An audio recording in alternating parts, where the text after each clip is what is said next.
1984. A group of old soldiers gather to remember. They are modest and unassuming. They have never told their stories in full. These are known only to a few. Because in the early years of World War II, they were part of something remarkable. Because they are the founders of the Special Air Service.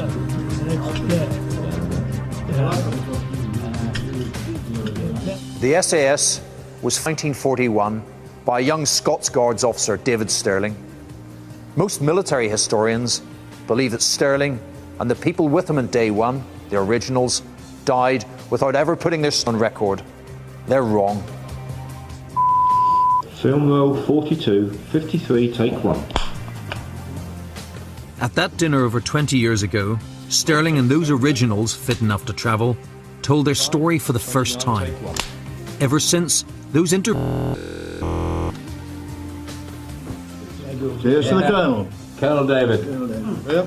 Hooray! Hooray! Hooray! Hooray! From the start, we knew we would never make it a regiment. And this, not only did we operate it effectively, but we succeeded in establishing a new role. And that band of vagabonds had to grasp what they had to do in order to get there.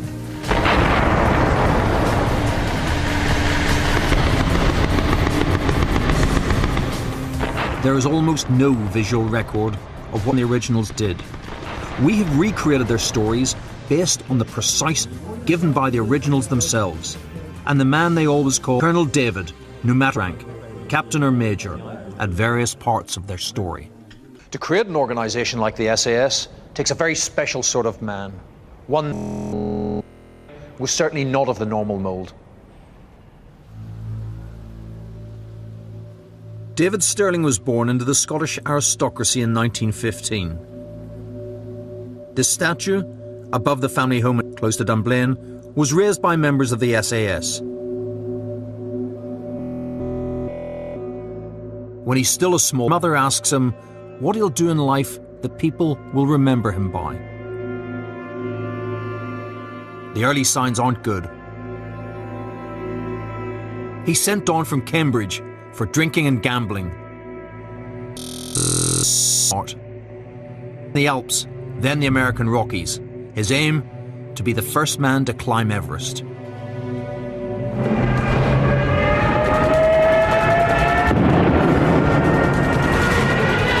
In 1939, war breaks out with Germany. Stirling joins the Scots Guards. But the Guards base at Pirbright is close to the gaming tables of the London clubs. In one lecture, Stirling falls asleep. The lecturer asks him to repeat what he's just. Stirling does. The incident will come back to haunt Stirling at a critical moment in the story of the SAS. Stirling volunteers for the Guards Commando. In 1941, he goes to the force led by Robert Laycock. Hitler occupies Europe. Control of the Mediterranean is vital. In North Africa, Rommel's Africa Corps has driven the British back to the Egyptian border.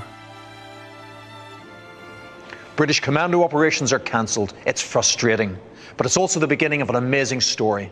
The story of David Stirling and the Special Air Service. They didn't want to risk having casualties. And therefore, unless the weather was absolutely right or all the other requirements for any operational undertaking, it reduced the hazards of that operation to a minimum. They wouldn't have, so we were involved in a series of postponement and of cancellations. But the commando experience with Lay Force is already sowing an idea in Stirling's head. It got thinking regarding how one could carry out the role at 1/100th of the cost. And having realized that that was what was required. It made it all the easier. In fact, it made it inevitable to come up with a proposition along the lines of SAS. Except there's a catch. The boredom of being pulled back from operations has another consequence, one that doesn't appear in any official history. The man who founds the SAS faces a court-martial for cowardice. I would go out at 8 o'clock in the evening, having recovered from the appalling hangover from my activities in Naira, and re-established my illness by the activities that following night. And they rumbled this in the end. Returning from a commando night exercise, Stirling trips, rips an eye, and is taken to hospital. The enemies he's already making at Middle East headquarters descend. It was a deliberate effort to injure myself so I wouldn't have to go on the active operations that break more than justify prosecution as a card. And they had a committee checking it. Stirling has the idea for what will become the... But lay forces disbanded, and he potentially faces a court-martial. It's time for the story twist.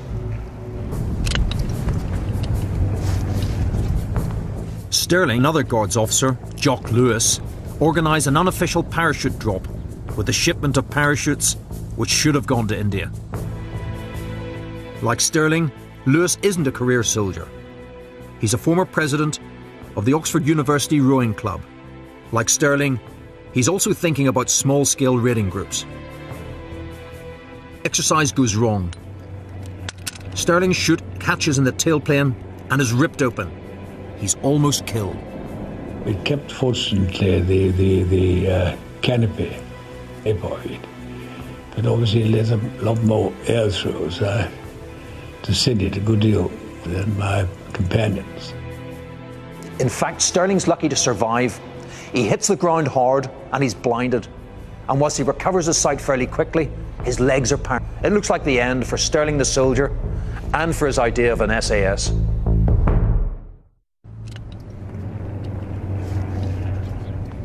The Dead Africa, 1941. A young Guards officer, David Stirling, prepares to make an unofficial parachute jump. He already has the germ of an idea for a revolutionary new unit, which will become the SAS. But the jump goes wrong, and his legs are paralysed. Stirling is in hospital. It should be the end. In fact, it's the beginning. Because he gave me a marvellous opportunity to, while my legs regained their power, to do some homework on the project with very little interference, and to write a paper on the proposals they had. These, what Stirling calls hard principles, are in fact military revolution.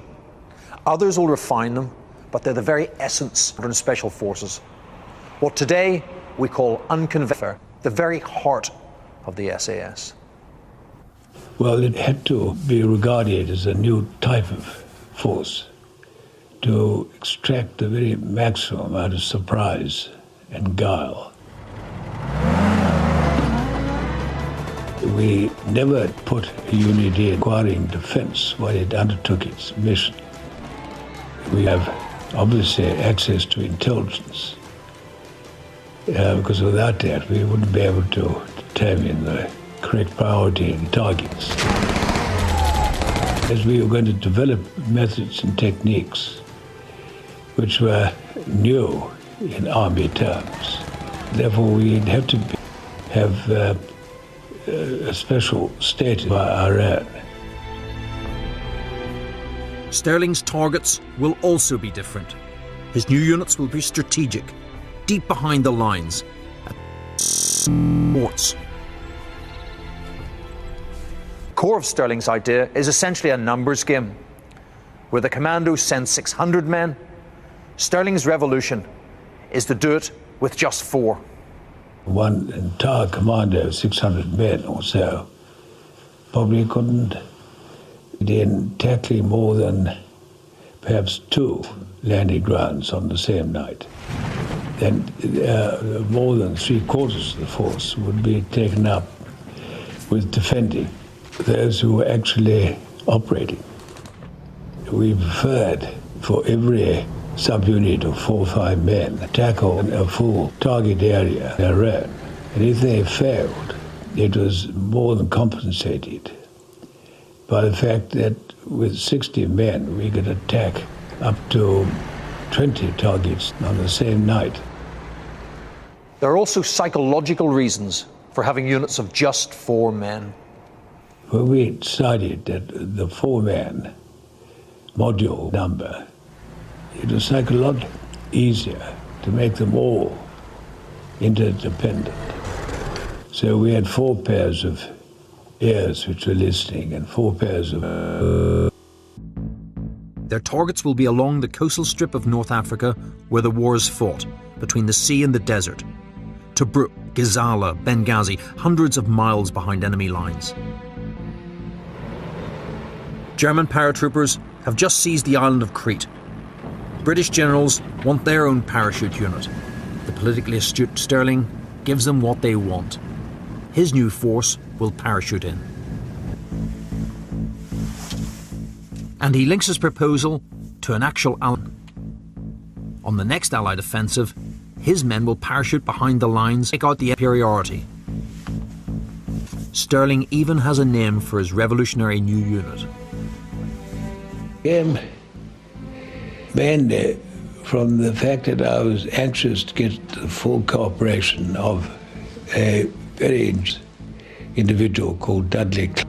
Clark is one of the masters of World War II deception. He's dropping dummy parachutes, which can be seen by Italian prisoners, so they'll get word back that the Allies have a parachute force. The name of the non-existent force, the Special Air Service. He promised to give me all the help he could. He's quite an influential chap. If I would use the name of his Burgers Brigade of parachutists, which is